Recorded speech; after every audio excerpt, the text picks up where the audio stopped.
د جنوبي اسیا او افغانستان لپاره د امریکا د نوي ستراتیژي تر اعلان وروسته د یو پاکستانی لوړپوړي چارواکي لوري افغانستان ته لومړی سفر دی. ارګوایي ولسمشر محمد اشرف غني د پاکستان د لوی درستیز په مشرۍ کابل ته د راغلي پلاوي سره په کتنه کې د دواړو لوریو د سیمې په امنیت، دواړخیزو اړیکو، د تروریزم سره په مبارزې، سوداګرۍ او ترانزیت خبرې وکړي. ولسمشر غني له ښاغلي باجوه سره په کتنه کې افغانستان ته د نوموړي دا سفر مهم او د همکارۍ په برخه کې یو نوی فصل یاد کړ. همدارس پاکستانی پلاوي هم دا ژمنه کړې چې د عملی او تطبیقي پلانونو لپاره به په بیلابیلو برخو کې کاري ټیمونه رامنځته کوي. خو د افغانستان د ملي امنیت پخوانی رئیس رحمت الله نبیل خبرداری ورکوي چې د افغانستان د سولې او امنیت په چارو کې باید پر ګاونډي پاکستان هیڅ باور ونه شي.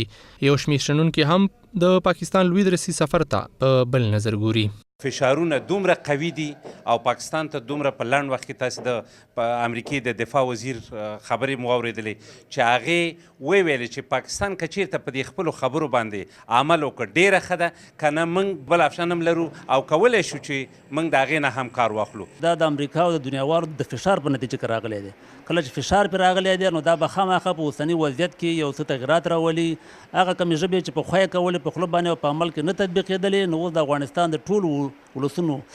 ټول به همدې امید دی او په دې انتظار دی چې خامخا به یو څه عملي اقدامات کېږي او په اوسني وضعیت کې به خامخا تغییر راځي او بدلون به پکې راځي. که له یوې خوا کابل ته د ښاغلي باجوه سفر پر پاکستان د نړیوال فشار نتیجه ګڼل کېږي، له بل لوري شنونکي په دې اند چې د لا ښو پیلو لپاره باید دې فشار ته ادامه ورکړل شي. افغانستان هېواد کې چې کومې ستونزې او مشکلات را پیدا کېږي په دې کې مستقیما د پاکستان د ISI او د فوجیانو لاس نه همدغه دا چې د سعودي عربستان او نورو هېوادونو ناټو امریکې هم پاکستان باندې یو غاکړی فشار پرې راوستی، سیاسي او اقتصادي فشارونه دي چې پاکستان اوس هلې ځلې کوي چې له کومو لارو نه زه وکولی شم چې خپل هېواد ته د هېوادونو یا خصوصا د امریکې او د ناټو دغه اړیکې چې اوس د شکېدلو په حال کې دا بیرته ترمیم سي.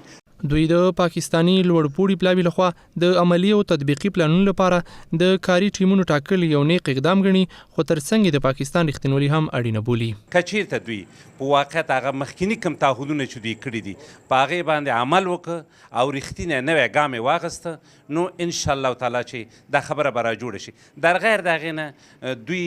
ستر مشکل په دوی کې دا دی چې همیشه د دوی هغه ډیپلوماتیک برخوردونه یا تګ و راتګ یا هغه سیاسي خبرې هم د فوجیانو د خوا نه کېږي. د پاکستان د فوج لوی درستیز په مشرۍ د دې هېواد لوړپوړي چارواکي په داسې حال کابل ته سفر کوي چې تېره اونۍ د امریکا متحدو ایالاتو دفاع وزیر جیمز میډیز او د ناټو عمومي منشي سټولټنبرګ هم په ناڅاپي سفر کابل ته راغلي وو او له افغان ولسمشر سره په افغانستان او سیمه کې د سولې او ثبات لپاره د پاکستان پر همکارۍ له ټینګار سربیره په یو شمېر نورو مهمو مسایلو خبرې کړې وې.